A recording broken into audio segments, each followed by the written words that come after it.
Labour union Karachi water and sewerage corporation کے ذمہ داران کی پیپلز بیورو سندھ کے صدر جناب حبیب الدین جنیدی سے ملاقات۔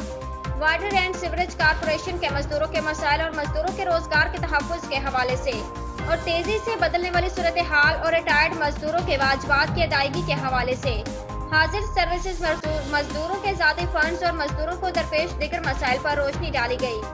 جنیدی صاحب نے یقین دلایا کہ Peoples Party Peoples Labour Bureau مزدوروں کے حقوق کے تحفظ کے لیے مزدوروں کے ساتھ ہے۔ Joint secretary People's labour union Akbar Muhit Yousafi, نائب صدر Rehan Elahi, chairman Liaquatabad sewerage Salim Mahmood tax کے چیئرمین، شاہد بلدیہ کے ذمہ داران، راحل مسعود عالم کے ماڑی کے ذمہ داران، کاشان سے شان ملیر کے چیئرمین، لیاقت میڈیکل سے عبدالرحیم، گلشن سے نقشیب، لیاری سے اخلاق احمد، کارساز سے راؤ عارف سلطانی، لیاقت آباد سے نوید۔ اس موقع پر حبیب الدین جنیدی نے تمام حاضرین سے مسائل سنے اور انہیں یقین دلایا پیپلز لیبر بیورو ان کے ساتھ رابطے میں رہے گی اور ان کے مسائل حل کروانے میں ہر ممکنہ تعاون کرے گی۔